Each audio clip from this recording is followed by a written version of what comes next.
बाक्सा जिल्लानि रुपुहियाव खुंगा 20 रंजालि बैसागु फोरबोखौ गाजा गोमजायै फालिदों।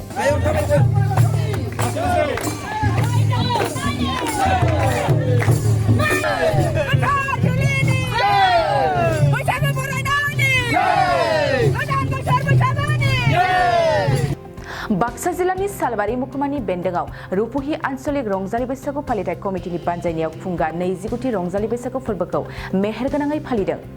सोलिफु एप्रिल दाननि 17, 18 आरो 19 खालाराव गासै सानथामनि हाबाफारिजों गाजा गोमजायै रंजालि बैसागु फोरबोखौ फालिदों। दिनै रुपुहि आन्चलिक रंजालि बैसागु फोरबो फालिथाय कमिटिया खुंफुंनाय खुंगा 20 रंजालि बैसागु फोरबो फालिथाया जोबथा सान। जोबथा साननि हाबाफारि बायदियै फुंनि समाव हारिमु हानजा सुरनायबो जायो। बरपेटा रोडनिफ्राय अनजे बसुमतारिनि खौरां। नंगौ बे समाव दंफैयो आङो सालबारि महकुमानि बेन्दोंआव थानाय रुपुहि बाजाराव दिनैहाय हारिमु हानजा सुरनाय हाबाफारि लादों। बिथांमोना दुर्गा मन्दिरनिफ्राय बिथांमोना दिनैहाय 2 किल'मिटारसो गोजान हानजा सुरनाय हाबाफारि लागोन होननानै बिथांमोना फोरमायदों। बे समाव बिथांमोना जेखाइ खबाइ लोगोसे हारिमुनि माखासे दामजु बिथांमोना बेफोरखौ लानानै दिनैहाय बे हानजा रिलि हारिमु हानजा सुरनाय रिलिखौ बिथांमोना रुपुहिनिफ्राय लानानै 2 किल'मिटार हानजा सुरनाय हाबाफारि लादों। बे समाव जोङो बे समाव मिथिना लागोन। बे समाव नोंथांमोना दिनै हारिमु हानजा सुरनाय हाबाफारि बे समाव मा फोरमायगोन? जोंथ' बहाय बुंनो थांदों जे गाव बर' हारिनि जा जिथु बोसोन बे बोसोन बादियै जोङो मोनफ्रोमबो जों बर' जे जोंहा गथ' गथाय जेराव हाबा जानाय बेखौ जों बन्द' खालामनांगौ। जे बोराय बैसोआव हाबा जानांगौ। खमैबाबो हौवासाया 25 बोसोर हिनजावसाया 22 बोसोर जानांगौ। दा नुनो मोन्दों जोङो उन्दै 10-12 बोसोरनि हिनजावसा 15-16 बोसोरनि हौवासाया हाबा जायो। बिनि थाखायनो जोङो दिनैनि बे गोदान बोसोरनि गेजेरजोंनो जोङो बैसागो फोरबोनि गेजेरजोंनो बेवहाय जोङो हौवा गोदान हिनजाव गोदान खोथायदो जाहाथे बिदि जायाथो। लोगोसेनो जोङो बेवहाय जोंनि बर' हारिनि जा जोंहा कालसारेल बेवहाय जोंहा माइ गायनाय दङ, हिसान दानाय दङ, बाथौ फुजिनाय दङ, नांगोल जंगलजों जेरै गासै खोथाया जादों। बिनि थाखाय जोङो रायजो गासैखौबो जोङो बे दिनैनि गेजेरजोंनो बेखौ फालिनायखौ जों दिन्थिलांनो हमदों। ओरैनो आरो बबेयासिम लाना थांगोन? जोङो रुपुहि दा जिथु जोंनि भुटाकन्ध कर्नाटका जिथु कालसारेल कमप्लेक्स बेनिफ्राय हानजा सुना जोङो हानायखिनि जों दावगालांगासिनो दङ। जोङो जोंनि हाबा भाबिनाया सालबारि बाजार, नाथाय जों हागोन ना हाया बेखौ जों सानगासिनो दङ। अब्लाबो जोङो आवगायलांनो जेहालागि हायो। बोथोरा बिराद गरम, नाजानि जों बेसेहालागि हायो थेवबो जों थांगासिनो दङ। नुबाय था नोंथांमोना नुबाय थागोन। दा उनाव जों बुंबाय थासिगोन। नोंगौ बिथाङा बेसेन गोसा बिबुंथि लाखिबाय। लोगोसे बिथांमोना रुपुहिनि बे हानजा सुरनाय हाबाफारिखौ लादों होनना बुंदों। बे समाव जों मिथिना लाबोगोन मा फोरमायो बे समाव हानजा सुरनाय हाबाफारि। जोङो दिनैनि जिथु हारिमु हानजा सुरनाय हाबाफारि बे हाबाफारिनि गेजेरजों जों बेखौनो फोरमायनो नागिरदों।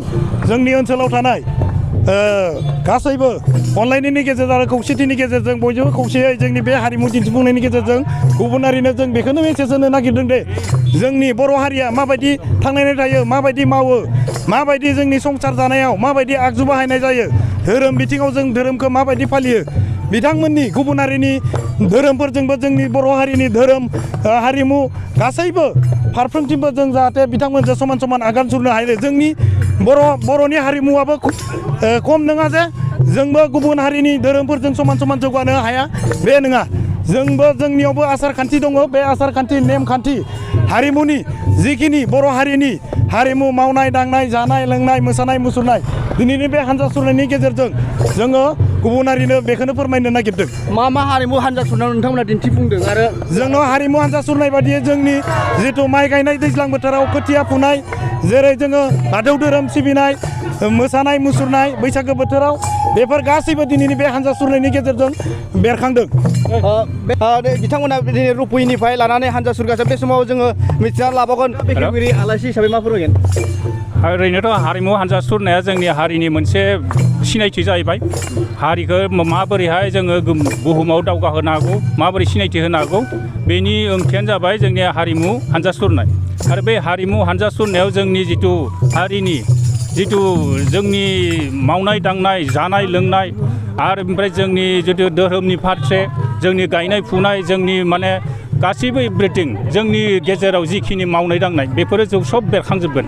आरो बे बेरखांनायजों लोगोसेनो जोंनियाथ' माने बुहुमाव जोंनि गुबुन गुबुन जायगायाव बुहुमाव माने जों हारिखौ सिनायथि होनाय जोंहाबो जे आंगो हारिमु दं जोंहाबो जे आंगो राव दं थुनलाइ दं धोरोम दं बेफोरखौ जोङो माने बुहुमाव सिनायथि होनाय आरो बेनि अनगायैबो जोंहा माखासे जोंनि मावनाय दांनाय दंबावो जेरै जोंनि गेजेराव बे हाबा हुखानि बेलायाव जों जाहाथे थिग बैसोआव थिग समायाव जे जोङो हाबा हुखाफोरखौबो जों हाबा होलायनाय जिथु धोरोम फालिनाय हाबा धोरोमजों लोब्बा थानानै जिथु जों बैसोजों जे मिलायनानै जों हाबा होनो हायो बेखौबो जों लादों बे गासै रायजो राजाफोरनि सिगाङाव मा मेसेज होगोन नोंथांमोना गासै बिटिआर ओनसोलाव बा बिटिआरनि रायजो राजाफोरखौ मा मेसेज होगोन बै हानजा सुरनाय हाबाफारि लाखो जों बे हानजा सुरनायनि गेजेरजों बिटिआरल' नङा जोङो बुहुम माने आसामानो जा बुहुमानो जा सब बे हानजा सुरनायनि गेजेरजों जोंनि हारिखौ सिनायथि होनो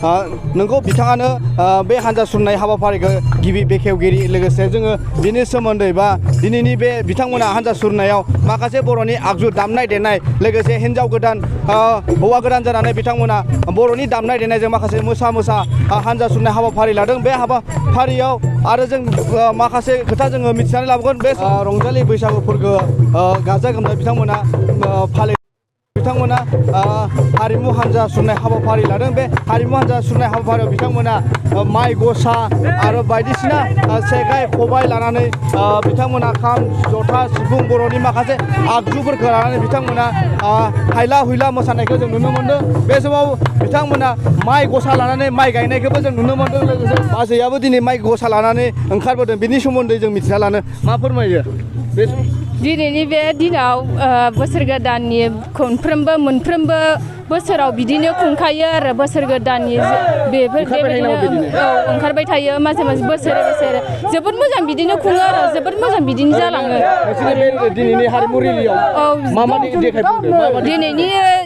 दिनैनि बे दिनाव हारिमु फोरबो खुंनायाव माइ गायनाय मोसानाय हालौनाय बिदिनो गुबुन हिन्जाव गोदान हौवा गोदान बिदिनो खुंफुंदों गावबा गावनि आखुखौ देखायदों बिदिनो माबादों आरो जायखिजाया नंगौ बिथाङा माखासे खोथा फोरमायना होबाय दिनैनि बे हारिमु हानजा सुरनायाव बाहागो लानानै बा बिथांमोना दिनैहाय रुपुयैहालागै बे हानजा सुरनाय हाबाफारिखौ लादों माखासे बर'नि हारिमु दामनाय देनायजों लोगोसे माखासे आगजुफोरखौ लानानै हिन्जाव गोदान हौवा गोदान जानायखौ जों नुनो मोन्दों आरो लोगोसे बे दामनाय देनायाव रंजा बाजायै बिथांमोना हानजा सुरनायाव बाहागो लादों बे समाव दंफैयो आं बरपेटा रडनिफ्राय अनजय बसुमतारिनि खौरां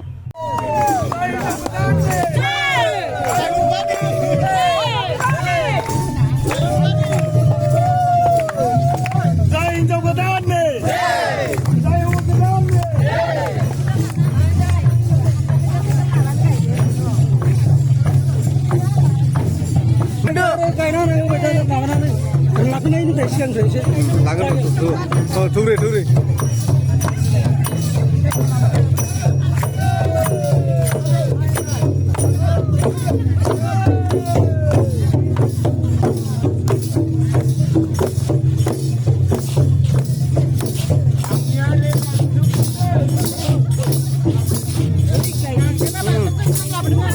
दा जागोन दे माइ गायाबा जोंलाय गाखो थांनो हाया माइ गायनांगोन ना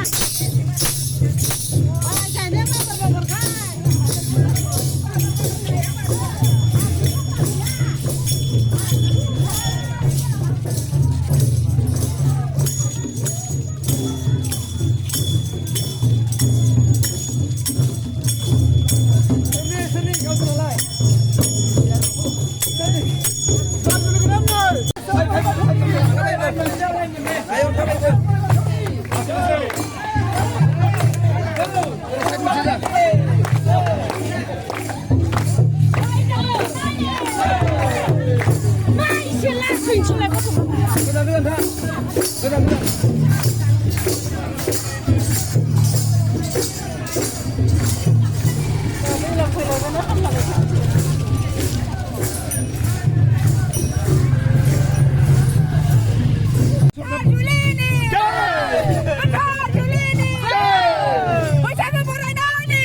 गय गायग्रा आबादारिफोरनि थाखाय मोनसे मोजां खौरां